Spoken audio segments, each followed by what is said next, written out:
Selamat sore Bapak Ibu yang berkati kita, and also welcome again to Ivan. Welcome and enjoy with our worship in here. So Ibu Suki will interpret the word Taiwanese language, right? Ya, jadi kita punya resource yang hebat nih sekarang. Ada nanti kalau kita mau ibadah multicultural dari Taiwan atau dari Cina atau dari Tionghoa, Ibu Suki is good resource for us, yeah, because I see the Taiwanese language, right? And also Tom, you can speak bahasa Indonesia, right? Okay, Andrea, would you like to interpret it for Tom, right? Bisa minta tolong ya.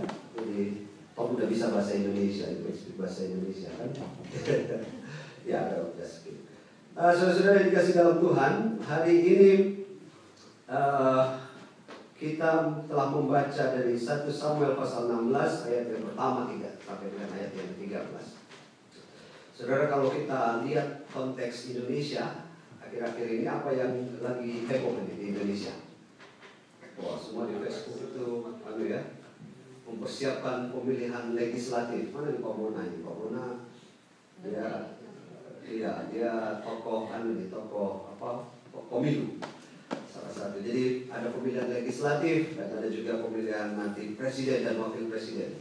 Pemilihan legislatifnya baru mulai, tapi cerita soal presidennya udah ramai banget ya, foto-fotonya banyak sekali. Nah, saudara, saya tidak memberikan khotbah politik hari ini.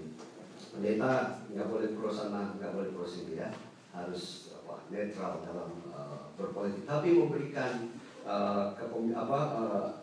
pemahaman yang lebih holistik tentang apa itu arti kepemimpinan itu. Tetapi isu kepemimpinan ini memang masih sangat menarik, karena bacaan kita hari ini juga itu terkait dengan pemilihan mengenai kepemimpinan.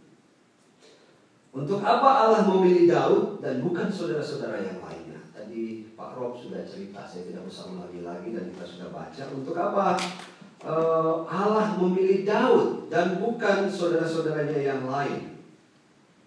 Nah, saudara, cerita ini menggambarkan bahwa yang utama dalam hal kepemimpinan itu, karena kita tahu bahwa anaknya Isai itu yang pertama gagah, yang kedua mungkin bagus parasnya dan sebagainya.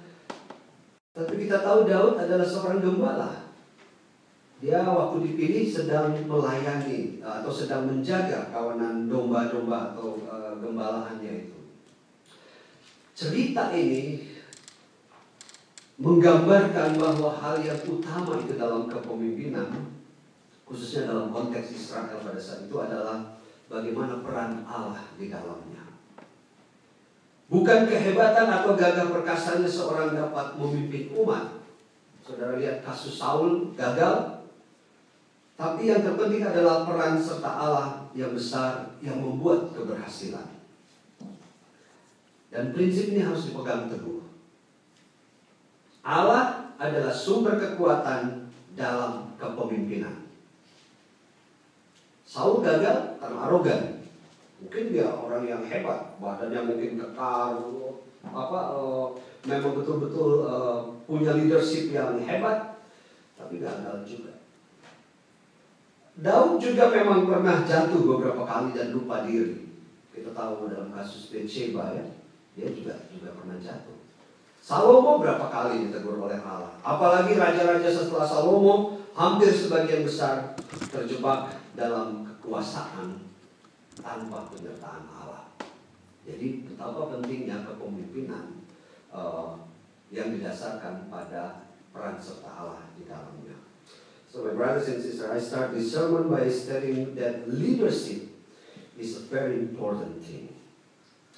But leadership without presenting God as the main one is a failure, gagal. Because we are actually very vulnerable. Kita ini sangat-sangat rapuh dan lemah. And according to David, he was not chosen because of his power of the king of Israel, but because of his simplicity. Sangat sederhana. So many people have felt great in his leadership, but failed at the time. King Saul, Solomon, and the other kings in Israel have experienced many failures do to feel themselves more powerful than God. Jadi banyak seperti yang tadi saya katakan, orang atau raja-raja Israel gagal karena merasa dirinya lebih hebat dari Allah.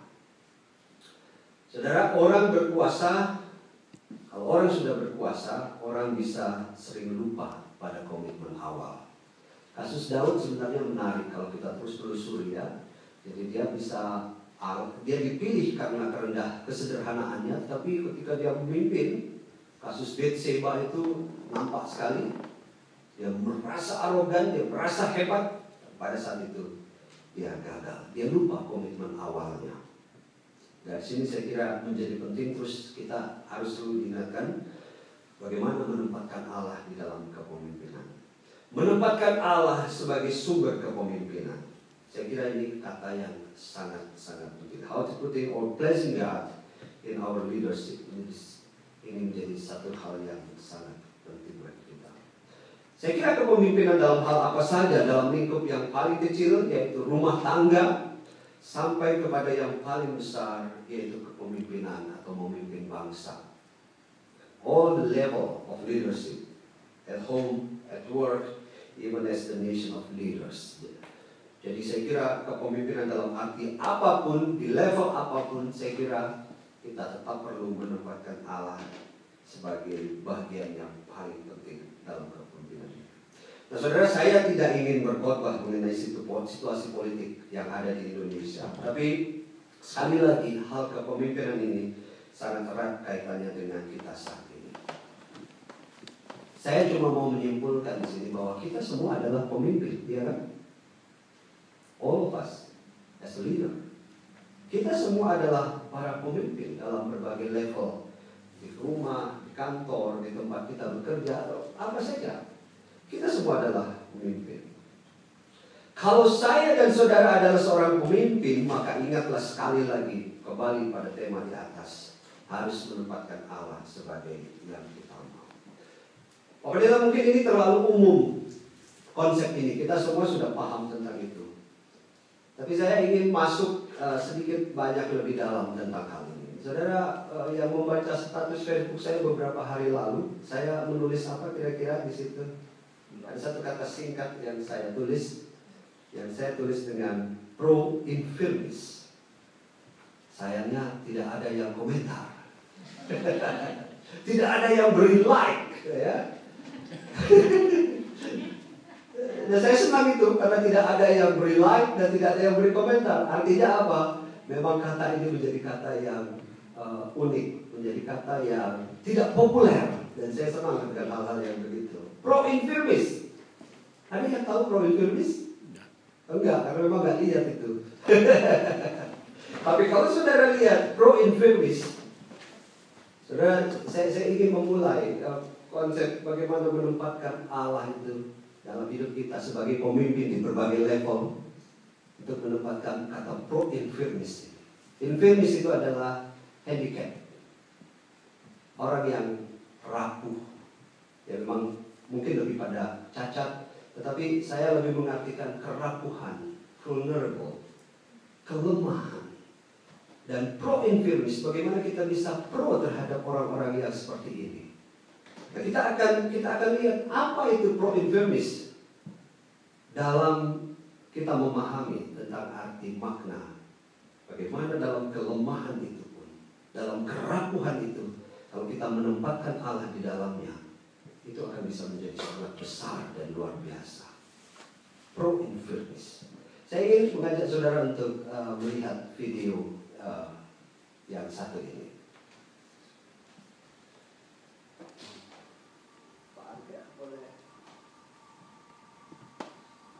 Ada banyak video tentang pro infirmis. Tapi saya senang ada dua video yang kita akan lihat tentang ini. Ini satu, mungkin ini sudah pernah ya Bapak Ibu pernah lihat. Ya.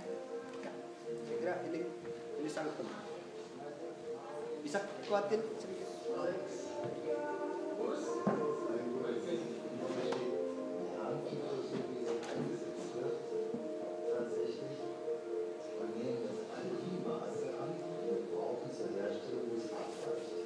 Perhatikan orang-orang yang handicap,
menarik ya. Pro infirmis. Apa refleksi saudara tentang ini? Kalau lihat video ini, apa yang saudara bisa katakan?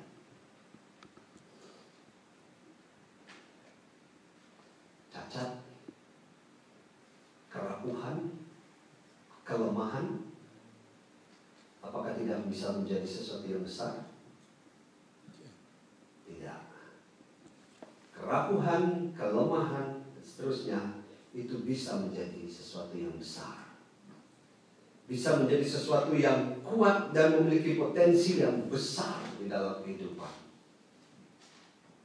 Dan ini menjadi penting bagi kita. Kalau dalam konteks kita hari ini, kalau kita hubungkan dengan Daud, bagaimana Allah menjadikan Daud yang lemah, yang muda, yang sederhana itu menjadi besar, menjadi hebat karena ia menjadikan Allah sebagai yang utama di dalam kehidupannya. Kerapuhan, kelemahan itu bukan sesuatu yang tidak bisa diubahkan. Sesuatu yang tidak bisa menjadi sesuatu yang berarti dan besar. Dalam kelemahan apapun. Dalam segala kelemahan apapun. Tetapi